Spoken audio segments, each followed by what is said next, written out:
Assalamualaikum warahmatullahi wabarakatuh.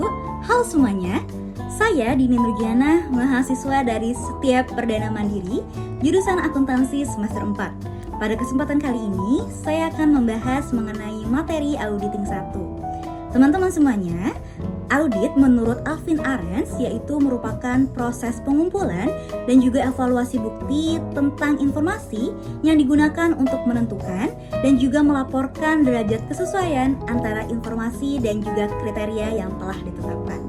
Nah teman-teman, jika kalian ingin menjadi seorang akuntan publik, maka kalian harus memiliki sikap independensi dan juga sikap yang berkompeten. Independensi merupakan sikap yang tidak memihak, jujur, dan juga bebas dari pengaruh luar. Nah teman-teman, bagaimana sih syarat menjadi seorang akuntan publik yang kompeten? Teman-teman, langkah yang pertama adalah kalian harus menyelesaikan pendidikan S1, umumnya di bidang akuntansi. Yang kedua, kalian harus memiliki pengalaman kerja di bidang akuntansi, keuangan, ataupun perpajakan. Dan yang ketiga, kalian harus mengikuti dan juga lulus dalam ujian profesi akuntan publik. Ketika kalian sudah lulus, kalian harus memenuhi persyaratan yang akan digunakan seperti persyaratan-persyaratan dokumen ataupun hal lain semacamnya. Dan ketika semua persyaratan sudah selesai, kalian sudah menjadi akuntan publik dan siap bekerja di kantor akuntan publik. Nah, ketika seorang akuntan publik sudah memiliki sikap independensi dan juga berkompeten, akuntan publik juga harus memiliki kode etik yang harus dilaksanakan dan juga diterapkan, yaitu integritas, objektivitas, kompetensi dan juga sikap kehati-hatian, kerahasiaan dan juga perilaku profesional. Nah, ketika sudah semuanya lengkap, kira-kira standar apa ya yang harus dilakukan dan juga ditaati oleh seorang akuntan publik? Teman-teman, standar dalam akuntan publik itu ada 4. Yang pertama ada standar audit, yang kedua standar perikatan review, yang ketiga standar assurance lainnya, dan yang terakhir adalah standar jasa terkait. Teman-teman, kalau standar audit itu telah dikeluarkan dan juga diterbitkan oleh pihak Institut Akuntan Publik Indonesia yang telah mengadopsi dari International Standards on Auditing. Jadi, praktik audit di Indonesia itu telah selaras dengan pihak internasional. Nah, standar audit ini banyak macam-macamnya, teman-teman.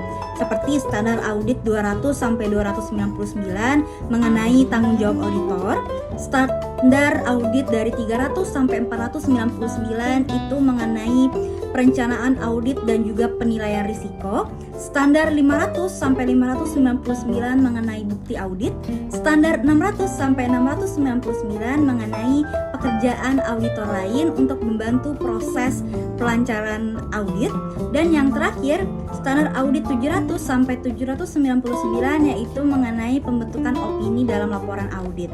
Nah, selain standar audit tadi, ada juga standar perikatan review yaitu untuk menelaah laporan keuangan, dan standar assurance lainnya yaitu untuk standar jasa yang selain audit, dan juga ada standar jasa terkait yaitu standar jasa non-assurance. Nah teman-teman, seorang auditor ini harus melakukan 7 proses pengumpulan bukti. Yang pertama adalah inspeksi, kedua konfirmasi, ketiga prosedur analitis, yang keempat permintaan keterangan, selanjutnya yaitu pengamatan, yang keenam yaitu perhitungan ulang, dan terakhir adalah pelaksanaan kembali. Nah, ketika 7 prosedur itu sudah dilakukan, maka terdapatlah bukti-buktinya nih yang telah dikumpulkan, seperti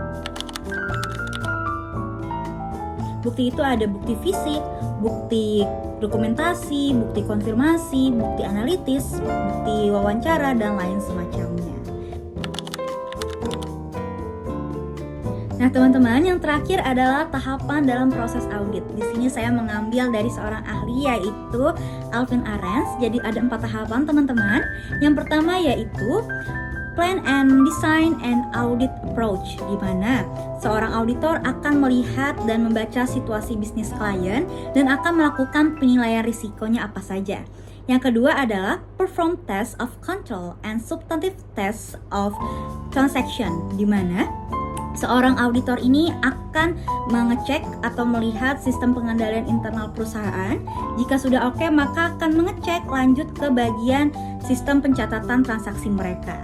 Dan yang ketiga adalah perform analytical procedures and tests of details of balance. Jadi, auditor akan melihat dan mengecek nilai saldo akhir perusahaan, lalu akan membandingkan pada fisik uang ataupun barang yang ada di perusahaan tersebut secara detail. Terakhir adalah complete the audit and issue an audit report, di mana ini adalah tahapan terakhir. Jadi auditor ini akan melakukan pemberian opini pada laporan audit mereka yang telah mereka audit secara lengkap.